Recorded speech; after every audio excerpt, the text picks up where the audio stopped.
आज शाम के जीवन जीने के सूत्र उत्तम शौच धर्म में हम सभी लोगों ने प्रवेश किया है। किसने अपने लोभ का त्याग किया, किसने अपनी आत्मा की सफाई की, ये शाम के चिंतन का विषय है। सबसे ज्यादा डिस्कस आदमी गहराई में उतरता है तो शाम के समय वो सोचता है कि दिन भर हमने क्या किया है, खोया है, पाया है। सुबह बहुत बड़ी ऊर्जा होती है कुछ नया नया करने की, और शाम तक वो ऊर्जा डाउन आ जाती है। इसलिए वो हताश और निराश हो जाता है कि मैंने अपने जीवन में कुछ किया कि नहीं किया। मुझे यकीन है डबरा वासियों कि आपने जहां तक हो सका होगा लोभ का त्याग करने का प्रयास किया होगा। अब अनादि संबंधे चा एक सूत्र आया है तत्वा सूत्र में, अनादि से आपके संबंध हैं लोभ के, तो आप छोड़ने में हिचकिचा सकते हो, क्योंकि जहां जहां चाह है, क्या कहा सौदर इंद्र जी, जहां जहां चाह है वहां वहां आ है। जहां जहां चाह है वहां वहां आ है। और आचार्य भवन कहते हैं वहां मुक्ति की राह कहां है। चाह और चाहतों के कारण ही ये व्यक्ति आज तक संसार में भ्रमण कर रहा है। हम अपने आप से दुखी नहीं है मानुभाव, हम दूसरे के जैसे बनने के कारण दुखी हैं। अगर मैं भी हूं तो मैं भी भगवान महावीर बनने के लिए हूं, आप भी हो तो अपने से स्टैंडर्ड वालों के लिए है। लेकिन दुखी व्यक्ति वहां हो जाता है जब उसके गुणों की प्राप्ति छोड़कर अब गुणों के पीछे वो लग जाता है। गुणों के लिए कंपटीशन करो तो एक बार के लिए एक बात चल भी जाए। अब गुणों के लिए लोग कंपटीशन करते हैं। इसने नीली साड़ी पहनी तो हम भी नीली पहनेंगे, उसने बाल इंदिरा गांधी कटिंग में कटाए तो मैं भी कटाऊंगी। कल उसने इतनी लिपस्टिक पोती थी, मैं पूरा मुंह पोत किया हूं। कल उसने 2 पूरी भोजन में छोड़ी थी, मैं आज पूरी तबेली छोड़कर आऊंगी। कल उसने अपनी सास को मेरे सामने ताना मारा, मैं तो बाल खींचू। ये कंपटीशन नहीं है मानव, ये अवगुण लेने का प्यारा ढंग है। कंपटीशन करना हो तो तपस्या में करो, त्याग में करो, दान में करो, पूजा में करो, भक्ति करने में करो, उसमें कंजूसी मत करो। लोभ का त्याग करने में कंपटीशन करो, जिससे सत्य का आगमन आपकी हृदय की वेदी पर होगा। ईमानदारी से कह रहा हूं, कल सुबह जब उठोगे ना तो लगेगा कि नहीं आज मुझे सत्य बोलना है, तो समझ जाना आप शौच धर्म का सही मायने में पालन कर पाए हो, लोभ का त्याग कर पाए हो। आचार्य भगवान बता रहे हैं यहाँ पर, जिसकी लेने की आदत बन चुकी है वो मरते दम तक देना पसंद नहीं करता। मरता चला जाएगा, छोड़ना पसंद नहीं करेगा। और जिसकी देने की आदत बन चुकी है वो अंत समय में उसको कहा जाएगा कि छोड़ दो, 1 मिनट नहीं लगेगा, 1 मिनट नहीं लगेगा। आज सुबह जो सेठ जी की चर्चा मैं कर रहा था, उसी चर्चा को मैं फिर आगे बढ़ा रहा हूं। कितने कंजूस थे आपको मालूम था? भोजन के लिए चावल चाहिए, दाल चाहिए, तेल चाहिए, तो उसने कितना अच्छा जुगाड़मेंट किया, सैंपल ले आओ और उससे महीने 2 महीने का खर्चा चला जाएगा। ऐसी मानोगा, अब दाल चावल तो वो किराने की दुकान से सैंपल ले आया, तेल के डब्बे से उसने बचा लिया, लेकिन दूध के लिए तो पैसे देने पड़ेंगे। क्या करना पड़ेगा महावीर भैया? दूध के लिए तो पैसे देने ही पड़ेंगे। दूध वाला भी रोज दूध दे जाए तो मालूम है महानुभाव 3 महीने तक उसको भी पैसे नहीं दिए। वो भी बेचारे अपने बाल नोच खाया, 1000 बार कह चुका नहीं दूंगा कल दूध, फिर वो मांगने पहुंच जाए। अब बेचारे भूखे प्यासे बच्चे परिवार सबको देखना पड़ता है, नहीं देता। एक दिन सब लोग टोकते थे, पत्नी परेशान, बच्चे परेशान। आखिरकार वो सेठ जी नदी पर चले गए, पुल पर, और कूदने का मन बना लिया। मन बनाया, कूदा नहीं। देख लीजिए, सोच लीजिए लोभी व्यक्ति कितना गलत काम करते हैं। नदी पे पुल के ऊपर चढ़ गया और प्रैक्टिस करने लगा मरने की। मर नहीं रहा था, सिर्फ प्रैक्टिस कर रहा था और अचानक उसका पैर स्लिप हो गया और झपड़ाट से हो जाकर के पानी में डूब गया। जैसे डूबा, आप पर भीड़ लग गई, अरे व्यक्ति डूब गया, व्यक्ति डूब गया, व्यक्ति डूब गया, चिल्लाने लगे लोग। तो वो पानी में डूबा, फिर एकदम से ऊपर आ जाए और सांस सांस ले, हाथ पैर पटकाए और जोर जोर से चिल्लाए, बचाओ मुझे, बचाओ मुझे, बचाओ। वहां जितने लोग पब्लिक थी वो सब चली गई, पहुंच गई उसको देखने के लिए। सब लोग कह रहे हैं, सेठ जी, ओ सेठ जी, अपना हाथ तो। क्या कह रहे हैं? जोर से बोलो ना। अब किसने जिंदगी भर दिया हो तो दे, वो तो लिया है, अब मर भी रहा है, पानी में डूब रहा है विनोद जी, और दुनिया के लोग कह रहे हैं, सेठ जी, ओ सेठ जी, अपना हाथ दो जिससे तुम्हें खींच के निकाले। वो कहां देने वाले, और छुपा लिया। डूब जाएंगे, देंगे नहीं, मर जाएंगे, देंगे नहीं, कट जाएंगे, पिट जाएंगे, लुट जाएंगे, लेकिन देंगे नहीं। अब क्या हुआ, वो दूध वाला सुबह सुबह का समय था, वो अपनी साइकिल लेके निकला, उसने भीड़ देखी, वो रुक गया। क्या हो गया भाई? अरे कोई है वो डूब रहा है, तो बचाओ ना। उसने, हटो, देखो मैं देखता हूं, मुझे तैरना आता है। उन्हें हटाया, देखा तो यही है जो 90 दिन से मेरे पैसे नहीं दिया। अगर ये मर गया तो पैसे मेरे डूब गए। अरे कछु तो देगा, आधा देगा, पौना देगा, कछु तो देगा, 10% देगा, दे तो देगा, दूध के तो निकाल ही लो, पानी की बाद में देखेंगे।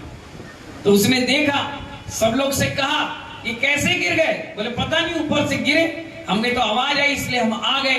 तो बोले इनको निकाल क्यों नहीं रहे? अरे 1 घंटा हम चिल्ला रहे भाई, बोल रहे सेठ जी अपना हाथ दो, तो दे नहीं रहे, निकल ही नहीं रहे। अरे भैया बहुत कंजूस है, ये नहीं देने वाला, ये मर जाएगा, ये पक्का है, पक्का। डबरा का था, कहां का था? अरे अभी 1-1.5 महीना रहना, अपन नहीं कह रहे भैया। तो वो दूध वाला कह रहा है, ये पक्का मर जाएगा, ये पक्का है, लेकिन ये देगा नहीं, हटो मैं इसको 1 मिनट में निकालता हूं। बोले अच्छा तुम निकाल लेंगे? 1 घंटे से हम चिल्ला रहे हैं, निकाल तो पाए नहीं, ये कैसे निकलेगा? बोले रुको अभी। बोले सेठ जी बोले हाँ, अपना हाथ दो। नहीं दिया। बोले अब देखो। बोले सेठ जी, बोले हाँ, मेरा हाथ लो। तुमने तुरंत पकड़ा और बाहर आ गए। क्या कहा उन्होंने? सेठ जी अपना हाथ दो। बोले मरने दो, हम नहीं निकलेंगे। उन्होंने क्या कहा? मेरा हाथ लो। अब जिंदगी भर जिनने जमा कर करके रखा है ना, उनकी यही गति होती है, सड़ जाता है, लोभ प्रवृत्ति है ना। इसलिए आचार्य कहते हैं जो मरते मर जाएंगे। कभी कभी कोई ऐसी अंतिम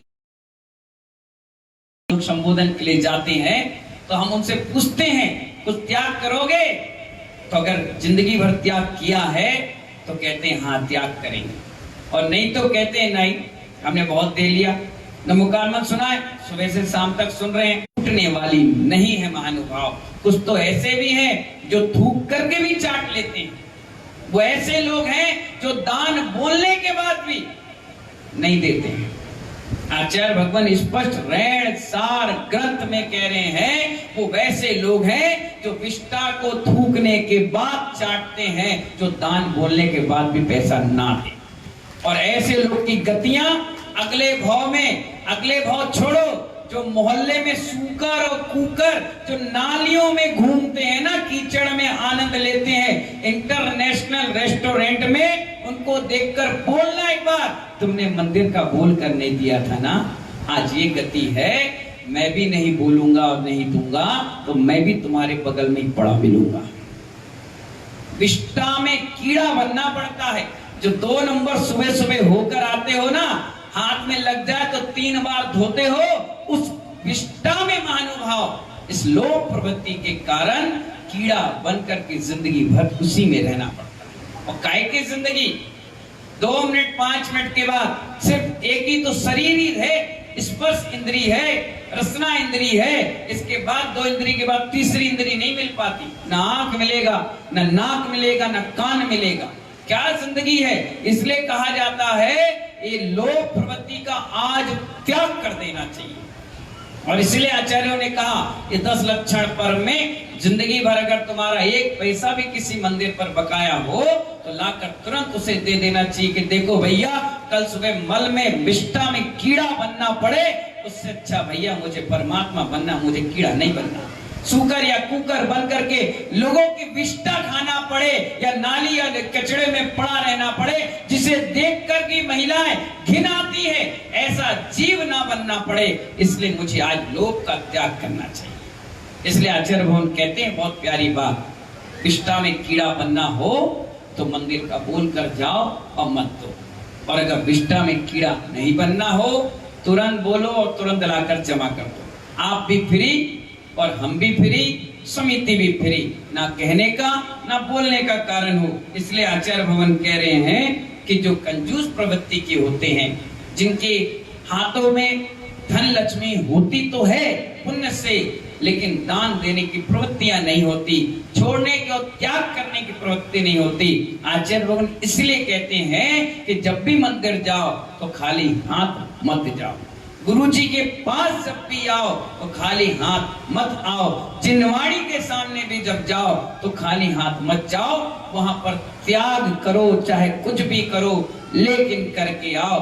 कई बार ऐसी भी स्थिति बनी कि सिरपल नहीं मिला, चावल नहीं मिला, व्यवस्थाएं ना बन पाई तो आदमी जेब में 4 बादाम भी ले आता है और कहता है उदक चंदन तंदुल, गुरुजी यही फल है, यही सिरफल है, हमें आज आप नियम दे दीजिए। आपके दर्शन मिल गए, हमारा जीवन धन और धर्ममय हो गया। इसीलिए महानुभाव त्याग बताया गया। और ये मत समझना कि सिर्फ त्याग तुम्हें बताया, हमें राग बताया नहीं। अगर ये व्यसन सागर भी आहार करने गया है तो कुछ ना कुछ त्याग कर देता है। कई बार महिलाएं चीजें सब कुछ बनाती हैं और अंजलि में हम जैसी लेने के लिए होते हैं, हम कहते हैं हटा दो, अरे रोज तो लेते आप, आज क्यों नहीं ले रहे? तुमसे पूछ के लेंगे, पूछ के लेंगे। तुम हमारी गुरु हो, कौन हो, साविका हो, ये आहार की जिम्मेदारी हमारी है। अगर चावल का 1 दाना भी मैंने कम लिया, सुन लो बड़े ध्यान से, कितनी बड़ी तपस्या बताई गई है। अगर चावल का 1 दाना भी मैंने अंजलि में कम लिया तो आचार्य कहते हैं उनोदर तप आपने कर लिया। क्या कर लिया? 12 तपों में एक तप है भूख से कम खाना। अगर 4 अंजलि में पानी लेता हूं और मैंने 3.5 अंजलि भी ले लिया तो मेरा उनोदर तप सार्थक हो गया। आप ये नहीं कह सकते कि मुनिराज ने त्याग नहीं किया।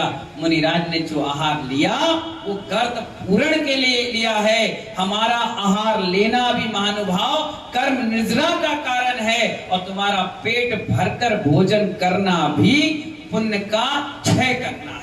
अब आप सोचो पुण्य का क्षय कैसे हो गया?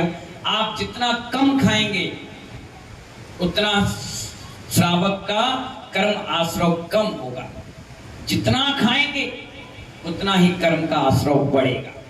1 घंटे 1.5 घंटे जो साधु को आहार चर्या उपास में निकाल लेते हैं, उसमें स्वाध्याय, तप, त्याग, तपस्या, शुभ आश्रव का केंद्र बनाते हैं। और अगर आप उपवास करते हैं या खा भी लेते हैं तो सीधे चटाई ओढ़ी और सो गए, मोबाइल उठाया और लग गए, टीवी देखी, इधर उधर की पंचायत में लग गए। इसलिए महानुभाव आचार्य भवन कहते हैं ये सब परिघय की चीजें, ये फालतू की बकवास की चीजें, ये मन के विकल्प संकल्पों की चीजों को आज लोक प्रवृत्ति के साथ छोड़ देना चाहिए। क्या करना चाहिए? और आप नेचुरल जीवन जिए। कल एक मेहमान आने वाला है, उसका नाम है सत्य। क्या है? और ये जिसके जीवन में आ गया उसका बेड़ा पार हो गया। क्या हो गया? उसका बेड़ा पार हो गया। उसे किसी चीज की आवश्यकता नहीं, जिसके पास सत्य आ जाता है। इसीलिए आज रात भर सोचना, और जिस दिन तुम दे दोगे उस दिन तुम अपने आप हल्के हो जाओगे। क्या हो जाओगे? हल्के हो जाओगे। मैंने पहले भी बताया, लकड़ी की नाव होगी, जितना वजन रखोगे उतने ही पानी में डूबेगी, और जैसे जैसे उसमें हल्का माल करते चले जाओगे वो नाव उतनी तेजी से और अच्छी चालू हो जाएगी। इसलिए कहा कि अगर एक टिकली भी अगर मंदिर का माइंड पे है तुम्हारे, तो आज रात के सोने से पहले मंदिर में जाकर दे देना कि बोलना भैया हमें रात अच्छी से गुजारनी है, अगर मर गए तो कल सुबह उसी विष्ठा में कीड़ा बिलबिलाना पड़ेगा, और तुम्हारे घर के लोग कहेंगे पिताजी कितने धर्मात्मा थे, इतनी बोलियां लिए, पिताजी कितने धर्मात्मा थे, कहां कहां उनका नाम लिखा, पर एक बार पिताजी से पूछ तो लो, बोलने के बाद दिया भी कि नहीं दिया। मान बढ़ाई के चक्कर में मत करना, बिल्कुल मत करना, सतर्क हो जाना। अगर मेरे चतुर्मास के बाद भी विष्ठा के कीड़े बने तो मेरा चतुर्मास करने का क्या मतलब। इसलिए तुम्हें सतर्क कर रहा हूं, सलाह दे रहा हूं, आज सुधार लो अपने जीवन को और लोभ प्रवृत्ति का त्याग कर दो। अगर 5 पैसे भी तुम्हारे कहीं रह गए हो, मुझे बहुत अच्छा लगा, मैं सराफे बाजार में गया, एक लड़के ने 7-8 हजार रुपए की बोली ली, यानी 108 ग्राम चांदी की। तो उसने मालूम है 24 घंटे उसके पास राशि थी, जैसी बोली वो पैसा रखा हुआ तिजोरी का निर्माल हो गया। और जो चीज निर्माल से टच हो गई वो चीज भी निर्माल हो गई। ऐसा रैणसार ग्रंथ में लिखा है महानुभाव। अगर इस बल्ब में तार टच है तो बल्ब जलेगा बुझेगा, बताओ? जलेगा। उससे जितने बल्ब टच होते जाएंगे वो बुझेंगे या जलेंगे, बताओ? तो बताओ, जब हम एक चावल की थाली दूसरे चावल की थाली से टच कर देते हैं तो वो थाली भी निर्माल का भोग हो जाती है, यानी चढ़ना चढ़ाना सब बराबर। जो आपने राशि अभी बोली और घर में जाकर जमा नहीं करी, वो पूरा का पूरा पैसा जितने पैसे से टच होगा वो पूरा पैसा निर्माल हो जाएगा। और निर्माल से तुमने भोजन बनाकर कर लिया तो मालूम है महानुभाव, विष्ठा खाने का दोष लग गया। ये इस ग्रंथ में आया है, मैं अपने मन से नहीं बता रहा। इसीलिए कहा गया बोली बोलो और तुरंत लाकर जमा कर दो। लो भैया, और उस बच्चे की मैं बात बता रहा था, उसने 8,100 रुपए दिए। मैंने कहा 100 रुपए इसलिए दे दिए कि कल से आज तक वो पैसे मेरे घर पे थे और उसका 100 रुपए तो किराया बनते ही है, ब्याज बनते ही है, ऊपरी बनता है, हमें दान से मुक्त करो भैया, और तुरंत लाकर जमा कर दिया। ऐसे पवित्र आत्मा भी तुम्हारे डबरा में मौजूद है। इसलिए मैं कह रहा हूं, उदाहरण है उदाहरण। ऐसे ऐसे लोग जिनका नाम भी मैं नहीं ले पाया, पर्ची रखी रह गई, और आकर चुपचाप अपना लिफाफा देकर चले गए और कहने लगे नाम तक मत बोलना। ऐसे ऐसे लोग, ऐसे लोगों क्या मालूम है महानुभाव, अगर ये कितनी प्यारी बात कहते हैं आचार्य, तिल मस्सा लहसुनिया, क्या कहा? तिल मस्सा लहसुनिया रहे दाहिने अंग, यजमान जंगल में जाए कहां लक्ष्मी संग। इसलिए कहते हैं जिसके दान पुण्य के ऐसे भाव बनते रहते हैं, उनके दाहिने अंग में अपने आप शुभ लक्षण मिलेगा। और वो जंगल में भी जाकर प्रॉपर्टी ले लेना तो वहां भी घड़ा निकलना प्रारंभ हो जाता है, रोड़े निकलना प्रारंभ हो जाती है, अपने आप व्यवस्थाएं बनना चालू हो जाती है, दिन प्रतिदिन वृद्धि होना चालू हो जाती है, क्योंकि उन्होंने मंदिर का दान बोल कर रोका नहीं। ये सबसे बड़ी पॉजिटिव थिंकिंग आप लेकर के जाइए और लोभ प्रवृत्ति का त्याग करिए। और मालूम है कुछ ऐसे भी लोग होंगे जिन्होंने बोला पर उन्होंने कह दिया, देखो भैया 11,000 की बोली बोल रहे हैं, लेकिन 1-1 हजार रुपए महीना देंगे। कमेटी अगर कहे हाँ तो कोई बात नहीं, और अगर नहीं कहेगी तो कोई बात नहीं, और किसी को दे दो। और कमेटी कह दे हाँ ठीक है, तो मालूम है 1-1 हजार बोलने के बाद सिर्फ 11 महीने मत देना, 1 महीने एक्स्ट्रा देना। किसी गाड़ी को जब फाइनेंस कराने जाते हो, 5 लाख की गाड़ी है लेकिन देते हो 7 लाख, वहां बहस नहीं करते कि 5 की गाड़ी 7 क्यों, जितना टाइम तुमने लगा दिया कम से कम थोड़ा दान बढ़ा कर दे दो, इससे भी तुम्हें निर्माल का दोष नहीं लगेगा। अब तुम कहोगे हमने पहले कह दी, पहले कहने दी, ये तुम्हारा कर्म का उदय था कि तुम टुकड़े टुकड़े में दे रहे हो, पुण्य भी ऐसे टुकड़े टुकड़े में मिलेगा, ध्यान रखना। तुम आकर छाती मत पीटना, मैंने 1 करोड़ रुपए बोल दिए। 1 करोड़ बोल तो दिए, बहुत अच्छी बात है, लेकिन दिए किस नियत से? 1, 2 लाख रुपए दिए, 20 साल में 25 साल में पहुंच पाया तो महानुभाव 20 साल 25 साल के बाद ही पुण्य ऐसे ही 1 लाख रुपए के हिसाब से मिलेगा, और एक साथ दे दिए तो एक साथ मिलेगा। आपको लग रहा होगा बहुत कड़वी बात कह रहे हैं, मैं दिल का और पेट का बिल्कुल साफ हूं, जो कहता हूं वो सामने कहता हूं, पीठ पुछाए वाली बात नहीं करता। बुरा लगे तो लगे, अच्छा लगे तो लगे, आओ तो बैल का, नहीं तो भीड़ का। सिद्धांत से साथ कभी जिंदगी में खिलवाड़ नहीं करना। उपाध्याय वैष्णव सागर ने अपने जीवन में एक ही बोली ली, बस सिर्फ एक बोली ली, वो भी झांसी के मंच पर। ऐसी भीड़ लगी थी, 10 लक्षण पर्व का शायद कार्यक्रम चल रहा था, अब बोली लगी तो मेरे भी भाव हो गए कि अपन भी बोली ले लो, अपन भी तो लेके देखो कैसा लगता है। ये बड़े बड़े लोग लेते हैं, बड़ा बढ़ चढ़ के माला मुकुट पहनते, एक बार ले तो लो। और मैंने बोल दी, क्यों बोल दी? क्योंकि 1 हफ्ता पहले मेरी माँ आई थी और 10-10 के नोट गिनकर हमें दे गई थी, और ब्रह्मचारी था मैं, मुझे दे गई और कहने लगी इसको रख लो, तुम्हें खर्चे के लिए काम आएंगे। हमने कहा जिंदगी में पहली बार दे रही, मना क्यों करें, रख लो। हमने रख लिए, चली गई। अब रखे थे, हमें खुजली हो रही थी, खर्च करो खर्च करो खर्च करो। माँ कितनी मेहनत से पिता कमा के लाते, मैंने कहा खर्च करो इसको, खर्च करो। तो बड़ा उतावला लग रहा था, जैसे ही आया हमने कह दी, उन्होंने 100 रुपए बोले, एक ने 200 बोले, हमने बोला 1100। पब्लिक पूरी शांत हो गई, किसी ने बोले ही नहीं। मैंने कहा ये अच्छा कि अपने कॉम्पिटिटर में कोई है ही नहीं, इकलौती दुकान चल रही है, बढ़िया। मैंने कहा पंडित जल्दी बोलो 3। पंडित बोले 1 में 1 तो 4-5 बार बोले। मैंने अब इसके बाद कोई नहीं बोलेगा। बोले क्यों?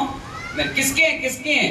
मैंने कहा किसी के भी, तुम्हें क्या करना, तुम बोलो। उन्होंने कहा 1 2 3। जैसे उन्होंने बोले किसके हैं, मैंने 1 मिनट रुको। मैं दौड़ के कमरे में गया, डब्बे में से पैसे निकाला और मैंने कहा अध्यक्ष जी 1100 रुपए आप रखिए और गुप्त दान में रसीद काट दीजिए। बोले किसके है? मैंने गुप्त दान है, छोड़ दो। और जैसे ही महानुभाव मैंने कलश चांदी का लिया, महाराज ने कहा किसकी बोली थी? न पंकज भैया। अरे तुम्हारे काय के लिए?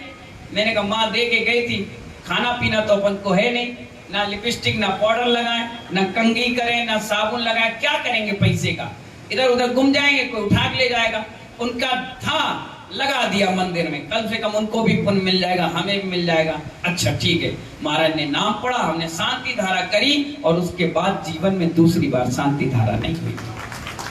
ये देख लो तुम्हारे सामने, तुरंत 4 महीने में दीक्षा हुई। 4 महीने में तुम हजारों रुपए की बोलियां ले लेके सड़ते कुड़ते हो, मानते हो, सम्मान करते हो, फोटो छपाते हो, दुनिया भर का काम करते हो, फिर भी महानुभाव इस 10 लक्षण में आलू प्याज या रात्रि भोजन का त्याग नहीं कर पाते हो। यही विसंगति आपके साथ है। 1 टाइम इन्वेस्टमेंट और लाइफ टाइम प्रॉफिट का काम नहीं कर पाते। एक बार लगाने के बाद हजारों वृक्ष बन जाते हैं एक कटवृक्ष से। इसीलिए मैं कहता हूं एक बार करो कोई काम, ऐसा करो, अलौकिक करो, आनंद देने वाला करो, और ये लोक प्रवृत्ति का त्याग करो। उदाहरण में अपना और आपका ही देता हूं इसलिए क्योंकि आप जल्द से जल्द सुधरने का प्रयास करो। जितने भी लोग यहाँ बैठे हैं, मैं सबसे कहता हूं कल सत्य आए उससे पहले लोग की गंदगी को साफ कर देना, नहीं तो सत्य इतना ईमानदार है, हल्का सा भी कंकड़ आपके हृदय में दिख गया तो इतना नखरेल है कि लौट कर चला जाएगा, फिर अगले साल इंतजार करना पड़ेगा। इसलिए सत्य रूपी परमात्मा को बुलाना है तो इस हृदय की वेदी को बिल्कुल नीट एंड क्लीन रखना, एक हल्का सा भी दाग लोग का ना लगे, ऐसी मंगल भावनाओं के साथ जय बोले आचार्य गुरुवर विराट सागर जी महाराज की।